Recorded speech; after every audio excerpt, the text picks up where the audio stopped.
സംസ്ഥാനത്തെ ലക്ഷക്കണക്കിന് ക്ഷേമ പെൻഷൻ ഗുണഭോക്താക്കൾ കാത്തിരുന്ന മെയ് ക്ഷേമ പെൻഷൻ വിതരണം നാളെ മുതൽ ആരംഭിക്കുകയാണ്. പുതിയ UDF സർക്കാരിൻ്റെ കീഴിലുള്ള ആദ്യ പെൻഷൻ വിതരണമാണ് നാളെ നടക്കുന്നത്. നാളെ, അതായത് മെയ് 25 തിങ്കളാഴ്ച മുതൽ വിതരണം ആരംഭിക്കുമെന്ന് മുഖ്യമന്ത്രി VD സതീശൻ കഴിഞ്ഞ ദിവസങ്ങളിൽ ഔദ്യോഗിക പ്രഖ്യാപനം നടത്തിയിരുന്നു.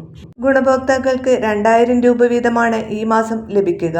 ബാങ്ക് അക്കൗണ്ടുകൾ വഴിയും സഹകരണ ബാങ്കുകൾ വഴി നേരിട്ട് വീട്ടിലെത്തിയും തുക കൈമാറും. ഇതിനായി 1070 കോടി രൂപ സർക്കാർ ഇതിനകം അനുവദിച്ചിട്ടുണ്ട്. അതേസമയം UDF സർക്കാരിൻ്റെ ആദ്യ കടമെടുപ്പ് നടക്കുന്നത് ചൊവ്വാഴ്ചയാണ്. 1800 കോടി രൂപയാണ് കടമെടുക്കുന്നത്. അടുത്ത അറിയിപ്പ് സ്ത്രീ സുരക്ഷാ പെൻഷൻ വിതരണത്തെക്കുറിച്ചാണ്. ഈ പെൻഷൻ വിതരണം മുടങ്ങിയതിനെ തുടർന്ന് വലിയൊരു വിഭാഗം സ്ത്രീകൾ കടുത്ത ആശങ്കയിലാണ്. സംസ്ഥാനത്തെ സ്ത്രീ സുരക്ഷാ പെൻഷൻ പദ്ധതി ഇപ്പോൾ വലിയ പ്രതിസന്ധിയിലൂടെയാണ് കടന്നുപോകുന്നത്. ഗുണഭോക്താക്കൾക്ക് കഴിഞ്ഞ 2 മാസമായി തുക ലഭിച്ചിട്ടില്ല. പ്രത്യേകിച്ച് ഏപ്രിൽ മാസത്തെ സ്ത്രീ സുരക്ഷാ പെൻഷൻ വിതരണം പൂർണ്ണമായും മുടങ്ങിയ നിലയിലാണ്. പുതിയ സർക്കാർ അധികാരമേറ്റതിനെ തുടർന്ന് ധനവകുപ്പിൽ നടക്കുന്ന ഫണ്ട് പുനഃക്രമീകരണങ്ങളാണ് ഈ താൽക്കാലിക തടസ്സത്തിന് കാരണം. എന്നാൽ ഗുണഭോക്താക്കൾ ആശങ്കപ്പെടേണ്ടതില്ലെന്നാണ് ഔദ്യോഗിക വൃത്തങ്ങൾ നൽകുന്ന സൂചന.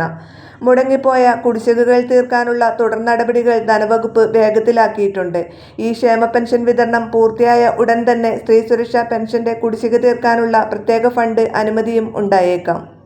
എല്ലാവിധ പെൻഷൻ അറിയിപ്പുകൾക്കും അതുപോലെ PM കിസാൻ സംബന്ധിച്ച അറിയിപ്പുകൾക്കും നിങ്ങൾ ഈ ചാനൽ ഫോളോ ചെയ്യുക. വീഡിയോ ലൈക്ക് ചെയ്യാനും ഷെയർ ചെയ്യാനും മറക്കരുത്.